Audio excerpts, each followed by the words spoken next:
Weekend എന്ന വാക്ക് കേൾക്കുമ്പോൾ മനസ്സാദ്യം ഓടുന്നത് കൂർഗിലേക്കാണ്. പച്ചപ്പും തണുപ്പും ശാന്തതയും ഒരുമിച്ച് അനുഭവിക്കാൻ പറ്റുന്ന നമ്മുടെ അത്ര ദൂരെയല്ലാത്ത ഒരു ലോകം.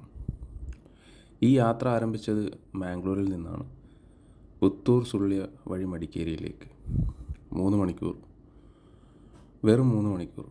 പക്ഷേ ആ 3 മണിക്കൂറിനുള്ളിൽ ചുറ്റുമുള്ള കാഴ്ചകൾ നമ്മളെ പതുക്കെ നഗരത്തിൻ്റെ തിരക്കിൽ നിന്ന് വേർപ്പെടുത്തിക്കൊണ്ടിരുന്നു. ഒക്ടോബർ മുതൽ ഫെബ്രുവരി വരെ കൂർഗിലെത്തുമ്പോൾ കാലാവസ്ഥയും ഒരു യാത്രക്കാരനെ സ്വാഗതം ചെയ്യുന്ന പോലെ തന്നെയാണ്.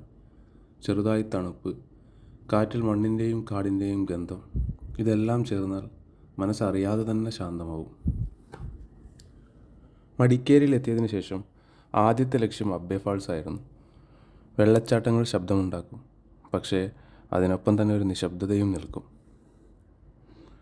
വെള്ളം പാറകളിൽ വീഴുമ്പോൾ പ്രകൃതി നമ്മളോട് പറയുന്നത് ഒരു കാര്യമാകും: നീ ഇവിടെ അതിഥിയാണ്, നിന്നേക്കാൾ വലിയൊരു ശക്തി ഇവിടെ പ്രവർത്തിക്കുന്നുണ്ട്.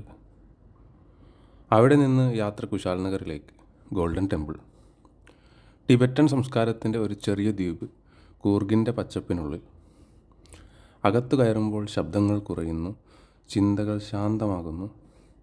ചിലപ്പോൾ യാത്രയുടെ ലക്ഷ്യം സ്ഥലങ്ങൾ കാണുക അല്ല, നമ്മളെ തന്നെ അല്പം കണ്ടെത്തുക തന്നെയാകും. അവിടെയാണ് ഞങ്ങൾ തുക്പ കഴിച്ചത്.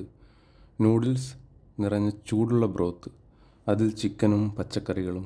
ഇത് വെറും ഒരു ഭക്ഷണമല്ല, തണുത്ത കാലാവസ്ഥയിൽ ശരീരത്തെയും മനസ്സിനെയും ഒരുപോലെ ചൂടാക്കുന്ന ഒരനുഭവം. മടിക്കേരിയിലേക്ക് മടങ്ങുന്ന വഴിയിൽ നിസർഗധാമ. പേര് തന്നെ പറയുന്നു, പ്രകൃതിയുടെ ഇടയിൽ മനുഷ്യൻ. കുട്ടികളും കുടുംബങ്ങളുമൊപ്പം സമയം ചെലവഴിക്കുന്ന ഒരു സ്ഥലം. പക്ഷെ അതിനുമപ്പുറം നമ്മൾ പ്രകൃതിയിൽ നിന്ന് എത്ര അകലെയായി പോയെന്ന് ഓർമ്മിപ്പിക്കുന്ന ഒരു ഇടം കൂടിയാണത്. വൈകുന്നേരം രാജാ സീറ്റ്.